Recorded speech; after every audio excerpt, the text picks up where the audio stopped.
Nashville, Tennessee. Kisah panjang dari peradaban kuno hingga Music City dunia. Halo semuanya.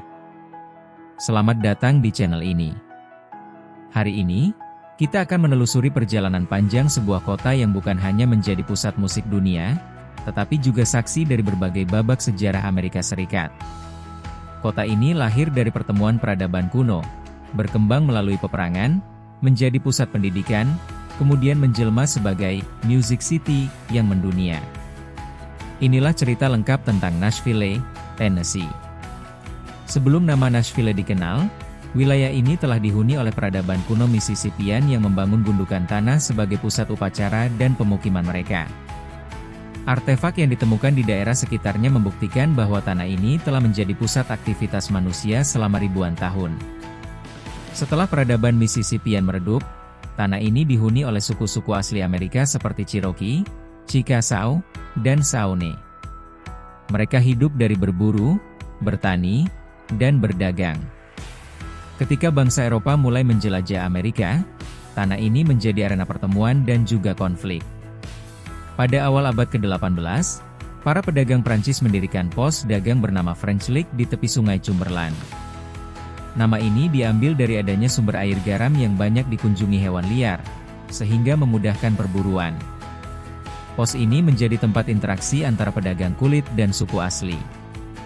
Namun, kedatangan bangsa Inggris membawa dinamika baru. Para pemukim Inggris mulai bergerak masuk ke wilayah barat Appalachia, memicu ketegangan dengan suku asli dan kolonial Prancis. Pada tahun 1779, di bawah pimpinan James Robertson dan John Donelson, sekelompok pemukim mendirikan benteng di lokasi French Lick. Benteng ini diberi nama Fort Nashborough untuk menghormati Jenderal Francis Nash, seorang pahlawan revolusi Amerika. Hidup di benteng ini tidaklah mudah. Para pemukim menghadapi serangan dari suku asli, kelaparan, dan penyakit. Namun semangat bertahan hidup membuat mereka mampu melewati masa-masa sulit. 5 tahun kemudian, pada 1784, pemukiman ini berkembang dan diberi nama Nashville. Tahun 1806 menjadi titik penting, ketika Nashville resmi menjadi kota. Berkat letaknya di tepi sungai Cumberland, kota ini berkembang menjadi pusat perdagangan dan transportasi. Hasil pertanian dari pedalaman dikirim melalui sungai menuju pasar yang lebih besar. Nashville menjadi persinggahan penting dalam jaringan ekonomi Amerika Serikat yang sedang tumbuh. Populasi meningkat pesat, termasuk budak yang bekerja di perkebunan sekitar. Ketika negara bagian Tennessee berdiri, Nashville menjadi kota strategis.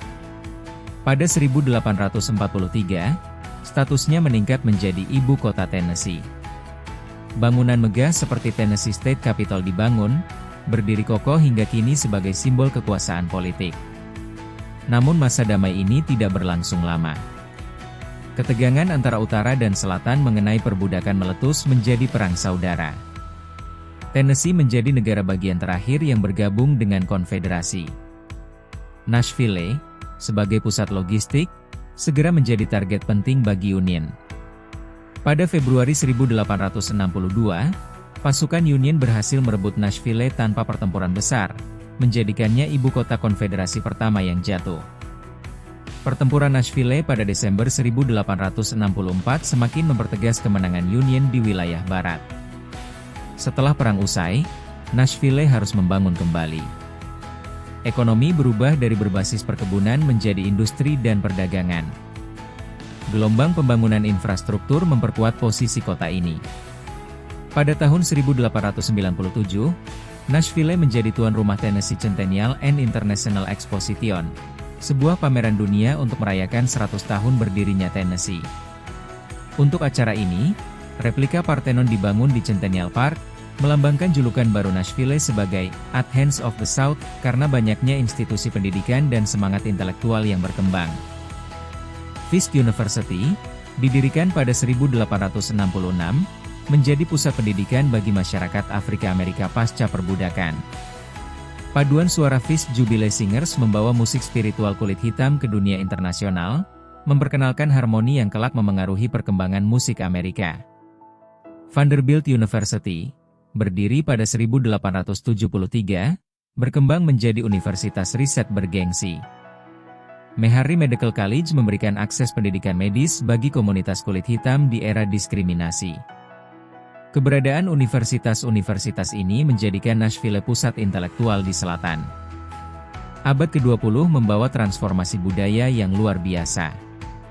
Pada tahun 1925, sebuah acara radio lokal bernama Grand Ole Opry mengudara. Disiarkan dari Ryman Auditorium, acara ini memperkenalkan musik country ke seluruh Amerika. Grand Ole Opry bukan sekadar hiburan, tetapi menjadi simbol lahirnya industri musik Nashville. Kota ini berubah menjadi pusat rekaman, dengan Music Row sebagai jantungnya.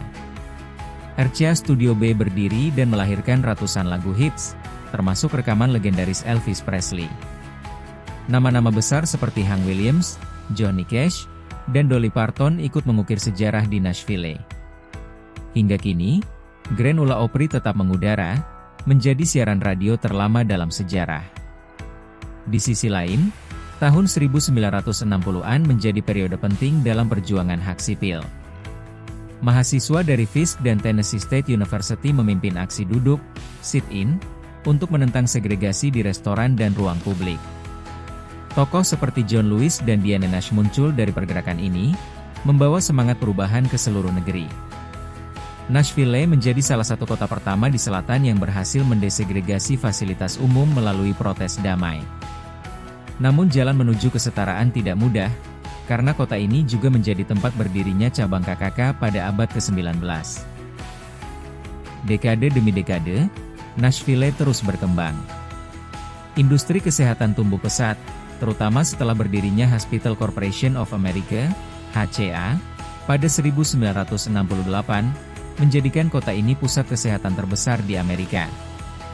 Sementara itu, pariwisata meledak, menarik jutaan pengunjung setiap tahun. Country Music Hall of Fame, Ryman Auditorium, dan Opryland menjadi destinasi utama. Museum baru seperti National Museum of African American Music menambah kekayaan budaya kota ini. Namun, Nashville juga menghadapi cobaan.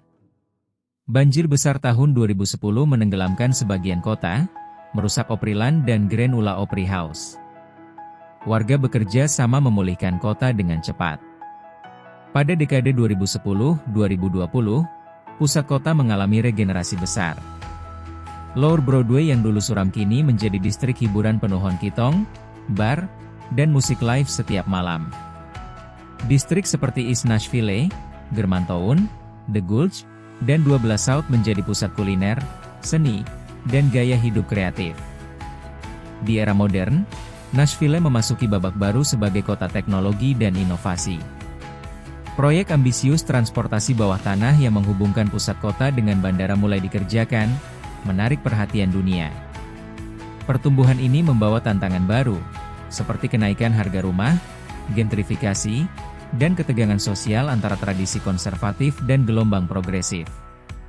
Komunitas LGBT semakin terlihat, menambah keragaman kota, meskipun masih menghadapi perdebatan politik. Musik tetap menjadi jiwa Nashville. Setiap sudut kota memancarkan harmoni, dari panggung besar hingga bar kecil. Festival-festival seperti CMA Fest, Bonnaroo, dan acara musik lainnya menarik artis dari seluruh dunia. Nashville tidak hanya melestarikan musik country, tetapi juga menjadi pusat berbagai genre, dari rock hingga gospel. Kini, Nashville bukan hanya simbol masa lalu, tetapi juga masa depan. Kota ini memadukan sejarah panjang, warisan budaya, inovasi, dan semangat kreativitas. Dari benteng sederhana di tepi sungai hingga metropolis yang memimpin industri musik dunia, Nashville adalah kota yang terus menulis kisahnya. Setiap jalan, setiap nada, setiap mural menceritakan perjalanan panjang menuju kejayaan. Itulah kisah panjang Nashville, Tennessee, sebuah kota yang mampu berdiri teguh melewati ujian waktu. Dari peradaban kuno hingga teknologi modern, dari nyanyian spiritual hingga konser global, Nashville terus menjadi simbol ketangguhan, kreativitas, dan harapan. Jika Anda menyukai narasi ini, jangan lupa like, share, dan subscribe. Sampai jumpa di cerita sejarah kota berikutnya.